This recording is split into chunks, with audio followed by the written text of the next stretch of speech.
안녕하세요. 조성태 박사의 생긴 대로 건강톡톡 아나운서 김민영입니다. 결혼하신 여성분들, 아이를 낳기 전에는 건강했는데 출산 후에 급격하게 몸 상태가 나빠져서 고생하시는 분들 있으시죠? 아이를 낳는다는 건 경이로운 일이기도 하지만 참기 힘든 통증과 여러 문제들을 동반하는 과정이기도 한데요. 출산하면 다 그래 라고 생각했던 증상들, 이것들을 그냥 방치했다가는 우리 몸에 큰 영향을 줄 수 있다고 합니다. 자, 생긴 대로 건강톡톡 오늘 첫 번째 주제로 출산 후 간질 발작에 대해 알아볼 텐데요. 이 역시 임신 전에는 건강했던 여성도 피해갈 수 없다고 합니다. 아이를 낳은 후에 나타난다는 간질 발작, 어떤 사람에게서 잘 나타나고 또 어떻게 치료할 수 있는지 조성태 박사님을 모시고 강의 듣도록 하겠습니다. 조성태 한의학 박사님 모셔볼까요? 어서 오세요.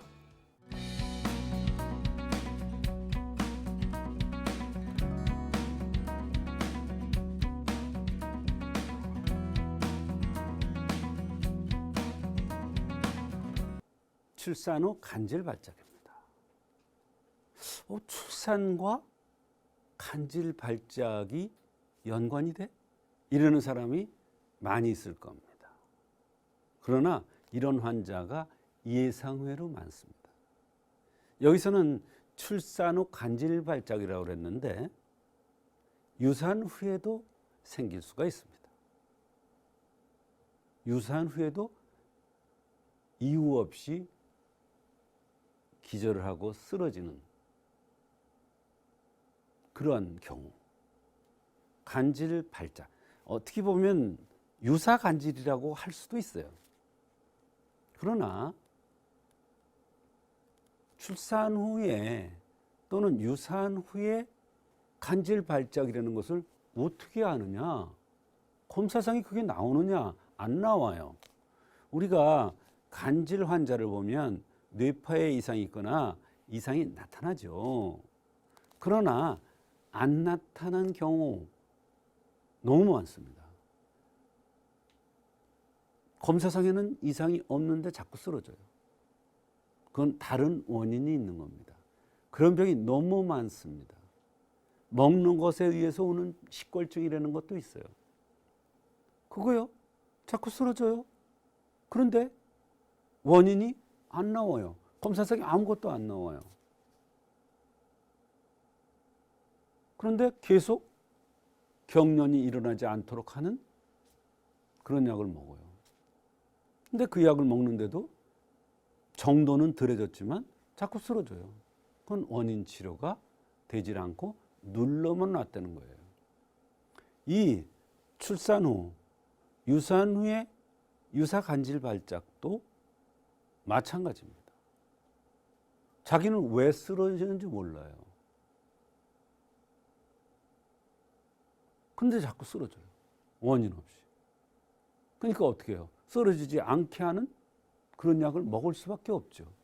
눌러놓는 거예요. 원인 치료가 아니라. 그럼 보세요. 출산 안 하는 여성 어디 있어요? 다 출산, 아기 낳았죠. 근데요, 그만큼 간질 발작, 출산 후에 간질 발작에 노출될 가능성이 많은 거예요. 누구나 다 여기에 속할 수도 있는 거예요. 어떻게 보면. 그래서 출산 후에 간질 발작 환자가 이게 출산 후에 간질 발작이라는 걸 어떻게 아느냐, 한의학적으로. 몇 가지 특징이 있고 동반되는 증상들이 있어요. 그런 걸 봐 나가면서 맥을 봐서 체질을 봐서 추적해 들어가는 거예요. 그래서 간질 발작, 말하자면 눌러주는, 발작을 안 일으키는 이런 약을 쓰지 않고 산후의 약을 썼는데 그 다음부터 쓰러지는 병이 없어졌다. 그게 치료예요. 또 불편한 증상도 없어졌어요. 안색도 너무너무 좋아졌어요. 나은 거예요. 내가 쓰러지지 않는데 뭐. 생활하는데 지장이 없는데. 피곤하지도 않는데. 꼭 검사에서 뭐가 나와야 되는 것은 아니에요. 한의학적인 관점에서 출산 후에 간질 발작을 찾아내는 방법이 있어요. 네, 출산 전에는 이상이 없다가 이상하리만큼 출산이나 유산 후에 이유를 모르게 자꾸 쓰러지는 현상이 나타나는 경우를 얘기하는데, 혼절해서 아무것도 몰라요. 일어나서 보면 흙을 다 뒤집어 쓰고 머리를 맞았는지 넘어지면서 머리를 맞았는지 머리가 너무 아파요. 상처가 나 있어요. 정말 얼마나 당황스럽겠어요. 예를 들어서 내가 차를 몰고 가다가 그런 일을 당한다면 큰 사고를 당할 수도 있어요.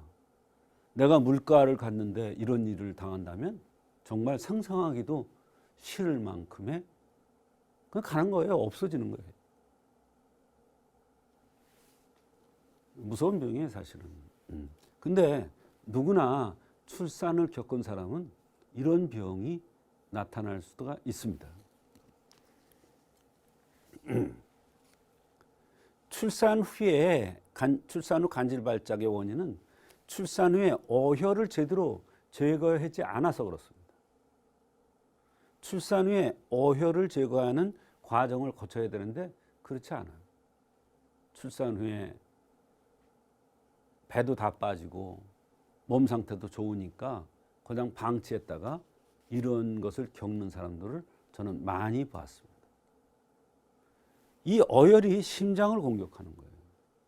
그렇게 되면 특징이 뭐냐면 밤만 되면 뭐에 홀린 것 같이, 밤에 뭐가 나타난다고 그래요? 귀신이 나타난다고 그러잖아요. 밤에 귀신 들린 것처럼 아파요. 어혈이 심장을 공격하면요. 그때는요, 감기 몸살 비슷한 이런 현상이 나타나면서 쓰러져요. 또 어혈이 머리를 공격해요. 그러니까 아프다고 그래요, 자꾸. 어지럽다고 그래요. 혼미하다고 그래요. 쓰러질 것 같다고 그래요. 그러다가 그냥 나도 모르게 혼절하는 거예요.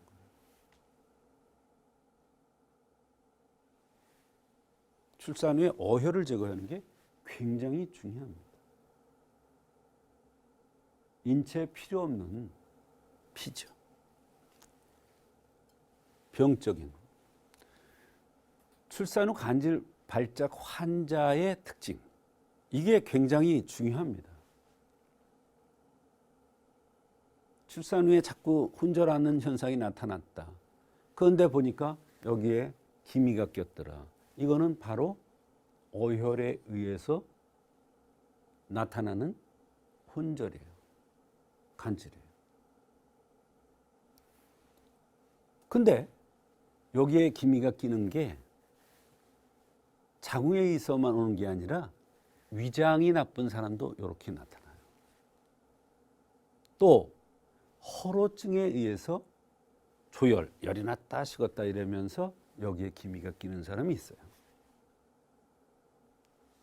출산과 유산을 겪으면서 어혈을 제대로 제거하지 않았을 때 여기에 기미가 끼기도 합니다. 그래서 이게 굉장히 중요합니다.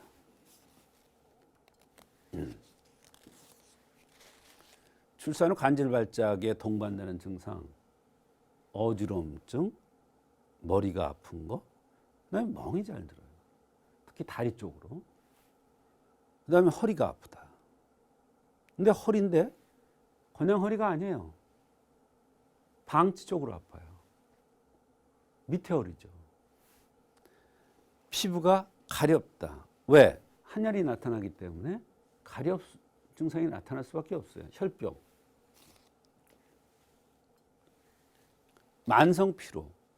피로한데 가서 검사해보면 아무것도 안 나와. 근데 얼굴은 자꾸 기미가 끼면서 어지럽다 그러고 머리가 아프다 그러고 감기 몸살 비슷한 증상들이 같이 동반되더라. 이게 산후병이에요. 팔다리가 시리다. 열이 났다 식었다 그러니까 진액을 빼가니까 시린 증상이 나타날 수밖에 없죠. 아래가 가렵다. 이게 굉장히 특징적인 거예요. 아래가 가렵고 관골에 기미가 꼈으면서 피부가 가렵고 머리가 아프고 어지럽고 산후에 이런 증상이 나타난다 그러면 이런 간질 발작을 일으킬 가능성이 있습니다.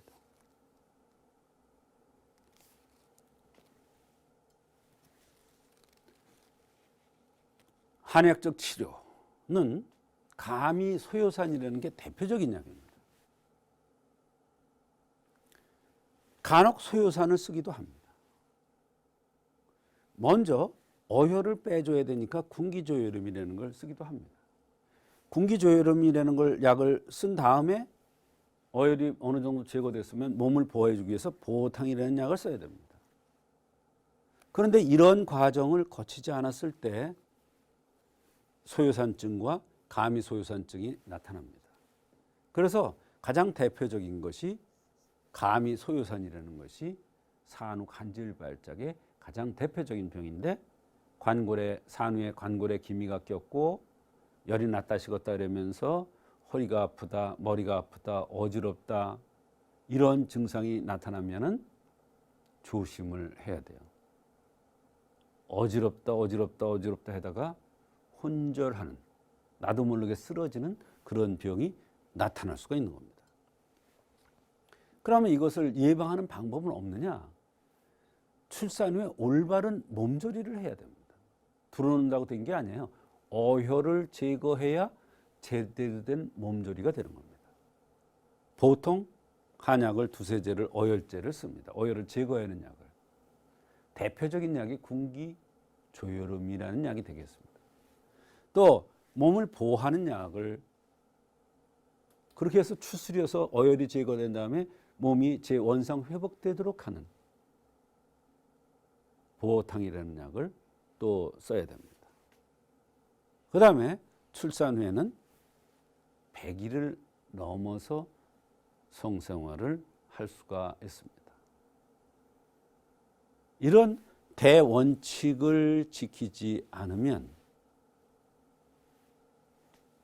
간질발작 같은 이런 현상들이 나타날 가능성이 많습니다. 그래서 출산 후 간질발작은 출산 전에는 아무런 이상이 없고 쓰러지는 병이 없었는데 출산하고 나서부터 이상하게 어지러우면서 혼절하고 이런 증상이 있을 때는 출산 후 간질발작으로 보고 한의학적인 치료를 받으면 얼마든지 한의학적으로 치료될 수가 있습니다.